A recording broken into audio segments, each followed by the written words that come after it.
우리 지역의 다양한 이슈들을 점검해보는 오늘의 이슈 시간입니다. 최근 몇 년간 이륜차 교통사고가 크게 늘고 있습니다.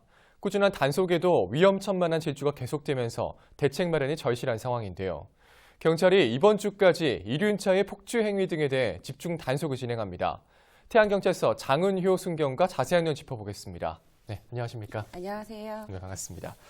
자, 최근 배달의 비용이 좀 증가하면서 이륜차 운행이 또 크게 늘어난 것 같은데 그만큼 사고 발생도 좀 문제가 되고 있는 것 같습니다. 이륜차 사고 현황 좀 짚어주시면 어떨까요? 네, 이륜차는 기동성이 좋고 차량에 비해 운전이 쉽다 보니 시골에서 어르신들의 중요 이동 수단이 됩니다. 또한 배달업 종사자나 라이딩을 즐기는 동호회에서 주로 이용을 많이 하고 있는데요.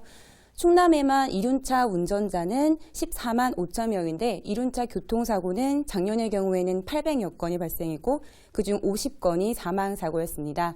올해의 경우에는 360건의 교통사고가 발생했고 네. 그중 18명이 사망하였습니다. 그리고 이륜차 교통사고의 치사율은 6.25%인데요.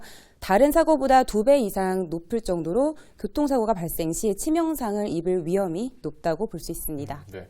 이렇게 말씀하신 것처럼 오토바이 사고의 치사율이 승용차보다 훨씬 높은 만큼 운전자들의 주의가 필요한데 여전히 고개운전 또 난폭운전 등이 문제가 되고 있거든요. 실태가 좀 어떻습니까?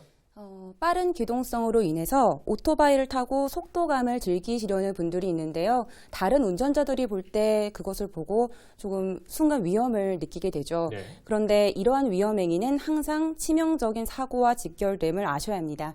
일예로 작년 9월 서북 입장면 소재지 도로의 제한 속도 40km인 장소에서 30대 운전자가 오토바이를 과속으로 몰다가 제대로 커브길에서 회전을 하지 못해서 가드레일과 충돌하고 그 자리에서 사망한 사고가 있었습니다. 네. 또한 올해 3월 아산에서는 30대 운전자가 오토바이를 과속으로 차량 사이를 지그재그로 운전하다가 1차선에서 달려오던 대형 화물차 앞으로 진행하였고 그만 중앙분리대를 충격하고 그 자리에서 사망하였습니다. 네. 이렇듯 이륜차 운전자분들은 난폭운전이나 고개운전이 치명적인 사고와 직결됨을 반드시 명심하셔야 합니다. 네.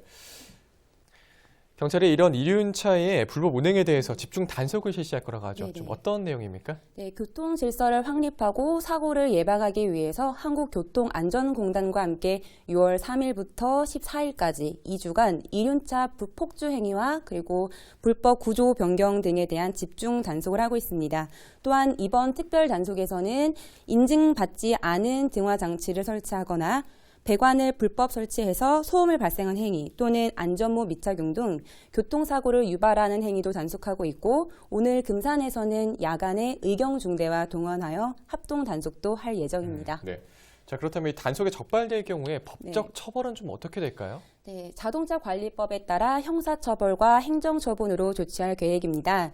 현행법상 이륜차 불법 구조 행위는 1년 이하의 징역 또는 1,000만 원 이하의 벌금이 부과되며 도로교통법상 공동위험행위는 2년 이하의 징역 또는 벌금 500만 원에 처해지는데 오토바이를 개조하여 공동위험행위를 할 경우 무관용으로 모두 입건 조치할 예정입니다. 네, 그렇군요.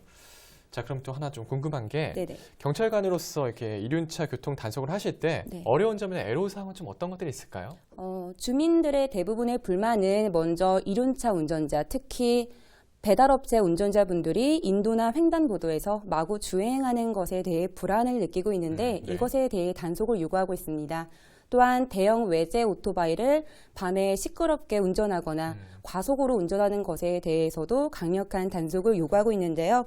실제로 단속을 하기 위해서 오토바이를 발견하고 단속을 할 때 더 위험하게 운전하는 오토바이도 있고 또 생업에 있으니까 좀 봐달라고 하는 경우도 있고 네. 또 단속을 하는 것을 보고 중앙선을 넘어서 도주를 하는 경우도 있는데 빠른 기동성 때문에 단속을 할 때 정지를 시키는 것이 가장 어렵습니다.